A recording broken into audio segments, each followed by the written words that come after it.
Welcome! In this video, we'll explore how to write a speech analysis and understand the meaning of important persuasive devices like pathos.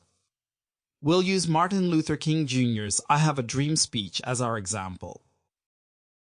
First, a speech is a presentation of ideas or messages delivered orally to an audience. It is a tool for communication, often used to inform, persuade, or inspire. Now, let's examine the structure of speech analysis. A speech analysis should have introduction, body, and conclusion.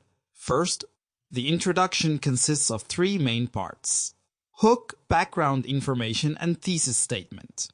To begin with, a hook is an interesting fact, question, or quote that grabs readers' attention. For example, in King's "I Have a Dream," we can write, "I have a dream that one day every valley shall be exalted, every hill and mountain shall be made low." These famous words from Martin Luther King Jr.'s "I Have a Dream" speech show his deep hope for equality and justice. As you see, we need to explain our choice. Why did you choose this specific quote? Next comes the background information, where you have to mention three things: title of the speech, author, and the genre. For example, we may write, "During the March on Washington in 1963, Martin Luther King Jr. inspired millions to advocate for their civil rights through his iconic speech, 'I Have a Dream.'" As you see, we mentioned the three main elements. Now let's move to the thesis statement, which is a statement that clearly states the main focus of your essay, linking it to the use of the rhetorical devices you find.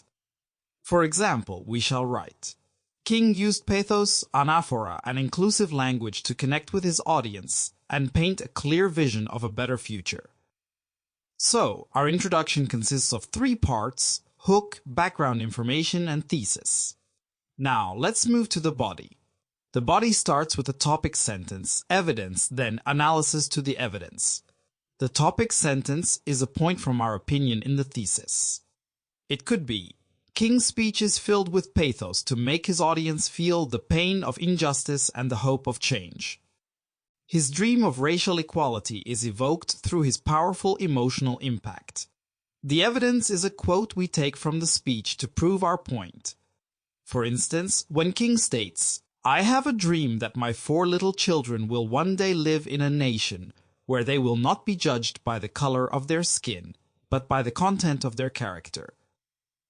He speaks as a father to make his message deeply personal. He expresses his hope that his children will live in a world free from racial inequality. Finally, we analyze this evidence and explain it more.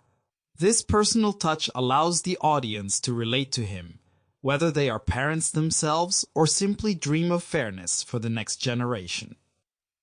At last, we write the conclusion. In the conclusion, we restate the thesis and summarize the key points. So we may write, Martin Luther King Jr.'s "I Have a Dream" speech is remembered not only for its message, but for the way it was delivered. His use of pathos brings the audience to feel the urgency of justice. And through his words, he made millions believe that a better world was possible.